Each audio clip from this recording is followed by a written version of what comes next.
Submarine के बारे में इंटरेस्टिंग बात यह नहीं है कि ये पानी के अंदर कैसे रहती है। इंटरेस्टिंग बात यह है कि यह एकदम कम्प्लीटली पैक्ड बॉक्स की तरह है और इसके अंदर ऑक्सीजन भी यूज होती है, इंजन भी यूज होते हैं इलेक्ट्रिसिटी जनरेट करने के लिए, और भी बहुत मशीनें हैं। उनसे जो एग्जॉस्ट निकलता है उनको हम पानी में नहीं छोड़ सकते, क्योंकि पानी में छोड़ा तो पानी में बबल्स क्रिएट होंगे और दुश्मन को पता लग जाएगा कि यहाँ पर कोई सबमरीन है और वह उसको उड़ा देगा। अब सोचो कि कोई सबमरीन में कोई डीजल इंजन चल रहा है तो वह कितना पोल्यूशन क्रिएट करता है, उसको कैसे मैनेज करते हैं। इस बंद डिब्बे के अंदर सब कुछ इसी के अंदर होता है और बाहर आपको पानी के साथ में कोई भी ऐसी एक्टिविटी नहीं करनी है जिससे पानी में हलचल पैदा हो। जो पीछे की तरफ प्रोपेलर लगे रहते हैं इस सबमरीन को आगे बढ़ाने के लिए, उनको भी इस तरीके से डिजाइन किया जाता है कि जब यह सबमरीन आगे चलती है तो वह पानी के अंदर बबल्स क्रिएट ना करे, एकदम साइलेंटली पानी में आगे की तरफ बढ़ते रहे। और इंटरेस्टिंग बात यह है कि जो भी नेवी के सबमरीन होते हैं उनके अंदर कोई भी ग्लास या कोई भी विंडो नहीं होती है जिससे वह बाहर ओशियन को देख सके। यह कम्प्लीटली एक बॉक्स की तरह पैक होती है। सबमरीन कितनी डेप्थ में वाटर में जा सकती है, यदि कोई सबमरीन डूब रही है तो उसमें जो क्रू मेंबर होते हैं उनका क्या होता है, इनमें जो कम्युनिकेशन का सिस्टम होता है वह किस टाइप का होता है, इन सभी क्वेश्चन के जवाब इस वीडियो में जानेंगे। इस सबमरीन के बारे में एक एक फैक्ट्स लेते हैं और उनको सोल्व करते हैं और आगे बढ़ते हैं।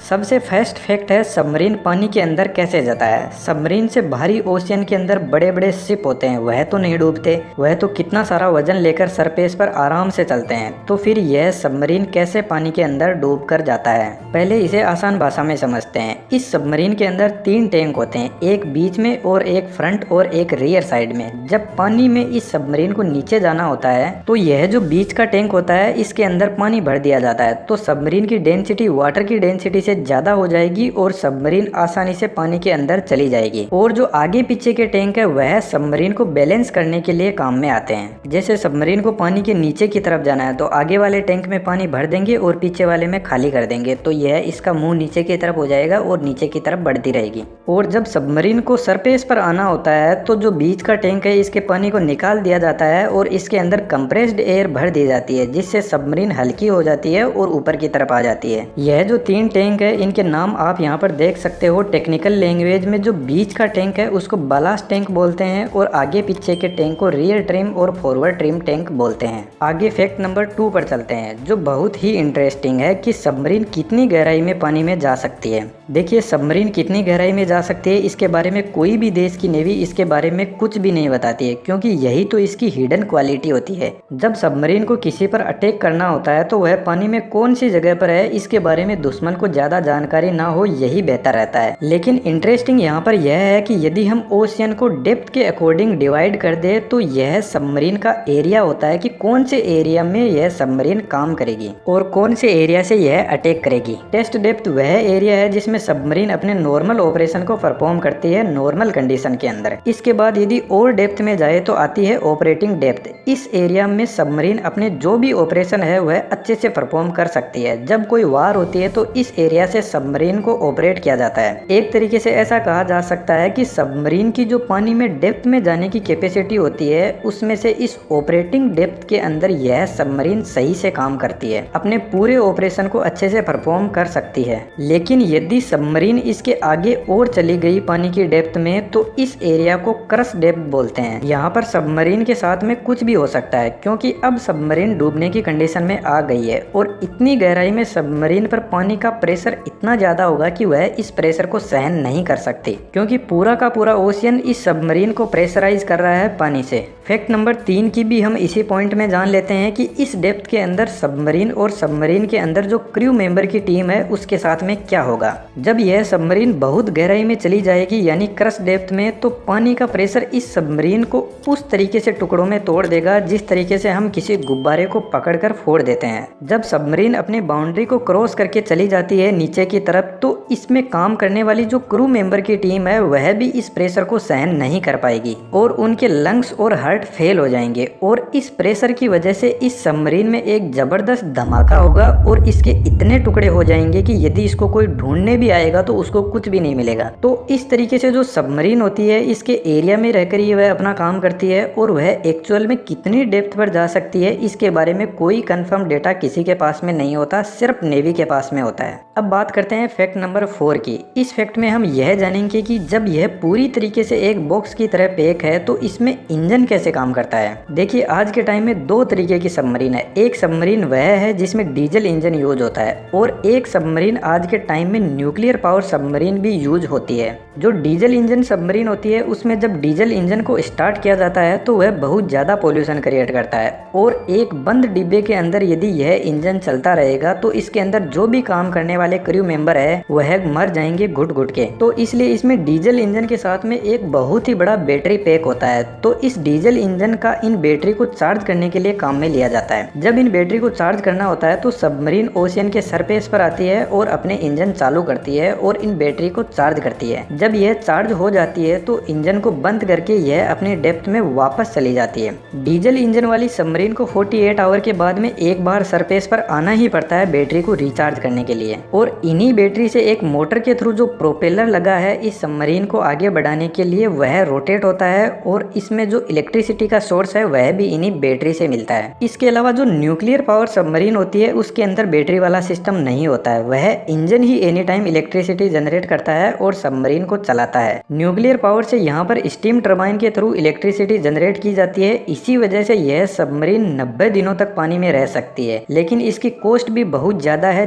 4 डीजल इंजन सबमरीन के बराबर एक न्यूक्लियर पावर सबमरीन की कॉस्ट आती है और साथ में न्यूक्लियर पावर वाला इंजन कंटिन्यूअसली चलता रहता है तो यह पानी में आवाज भी बहुत ज्यादा करता है। लेकिन दोनों इंजन के अपने अलग अलग फायदे हैं और नुकसान है। डीजल इंजन को अपनी बैटरी को पानी में रिचार्ज करने के लिए एक टेक्नोलॉजी डेवलप की गई जिसका नाम है स्नोरकेल। इसके अंदर सबमरीन जब पानी में होता है तब इस स्नोरकेल की हेल्प से जो इंजन का एग्जॉस्ट है उसको एक पाइप के थ्रू ओशियन के सरफेस पर छोड़ दिया जाता है। लेकिन इनका भी नुकसान है कि किसी को पता लग सकता है कि यहाँ पर कोई सबमरीन है। सबमरीन के अंदर ओशियन का जो पानी है उसी को डिस्टिलेशन की प्रोसेस से पीने लायक बनाया जाता है और ओशियन के पानी से ही ऑक्सीजन निकालकर यहाँ पर काम में ली जाती है क्रू मेंबर्स के सर्वाइवल के लिए। बाकी टाइम टू टाइम सबमरीन को अपनी ऑक्सीजन को मेंटेन करने के लिए बैटरी को रिचार्ज करने के लिए सरफेस पर आना ही पड़ता है और पानी में यह सिक्योरिटी पर्पज से इन सब को नहीं छोड़ सकते। फैक्ट नंबर 5, सबमरीन का कम्युनिकेशन सिस्टम कैसे काम करता है। देखिए, जो जीपीएस सिस्टम होता है वह पानी में काम नहीं करता है, इसलिए सबमरीन में sonar, sound and navigation and ranging system use होता है। यह डिवाइस पानी में साउंड वेव को छोड़ता है और जब कोई दूसरा शिप या सबमरीन इसके एरिया में आता है तो यह साउंड वेव सामने वाली डिवाइस से टकराकर वापस इसी के पास में आ जाती है। उसी से यह डिटेक्ट करता है कि यहाँ पर कोई डिवाइस है।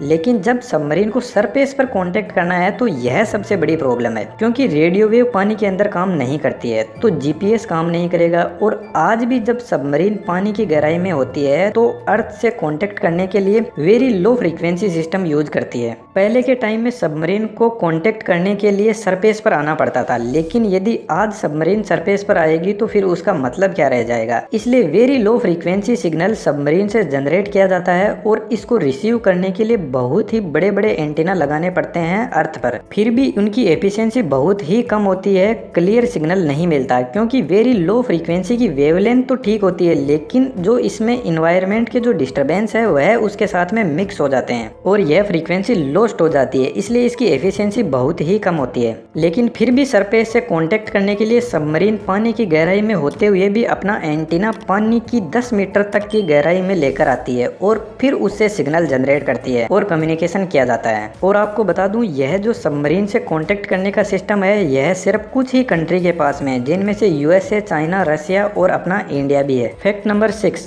अब बात आती है कि जब यह सबमरीन पूरे तरीके से एक बॉक्स की तरह पैक है तो जब कभी बाहर देखना होता है इससे तो कैसे देखते हैं। उसके लिए इस सबमरीन के अंदर एक पेरिस्कोप लेंस होता है जो 360 डिग्री तक देख सकता है और आजकल यह लेटेस्ट टेक्नोलॉजी की वजह से नाइट में भी अच्छे से देख सकता है, ऑब्जेक्ट को बड़ा करके देख सकता है। तो बेसिकली पेरिस्कोप लेंस ही है जो सबमरीन के बाहर देख सकता है और यह लेंस सबमरीन के ऊपर लगा रहता है। सबमरीन का जो भी कम्युनिकेशन सिस्टम होता है यह सबमरीन के ऊपर ही होता है। फैक्ट नंबर 7, अब यहाँ पर कैसे पता चलेगा कि इस सबमरीन को पानी में जाना कहाँ पर है, कहाँ पर इसको रुकना है, क्योंकि बाहर तो इसमें देखने के लिए कुछ है ही नहीं। देखिए ओशियन में भी नेविगेशन सिस्टम होता है। जब यह सबमरीन सरफेस के पास में होती है तो अपने एंटीना को यूज करके सैटेलाइट के थ्रू अपनी पोजीशन को पता करती है। लेकिन जैसा कि मैंने कहा कि पानी में जीपीएस काम नहीं करता, तो यहाँ पर ओशियन का जो नेविगेशन सिस्टम होता है जो पानी के अंदर काम करता है उसका नाम है आईजीएस यानी इनर्शियल गाइडेंस सिस्टम। यह बहुत ही एक्यूरेट होता है और इस सिस्टम के अंदर बहुत सारे सेंसर होते हैं, जैसे एक्सेलरोमीटर होता है, जायरोस्कोप होता है। इन सेंसर की हेल्प से जो कंप्यूटर होता है वह कैलकुलेशन करता है और हमें डिजिटल फॉर्म में रिप्रेजेंट करता है कि हमारी एक्चुअल में पोजीशन कहाँ है, हम किस साइड में जा रहे हैं, आगे चल रहे हैं या पीछे चल रहे हैं, सबमरीन का एंगल क्या है, यह सब इसी आईजीएस से ही पता चलता है। Fact number 8,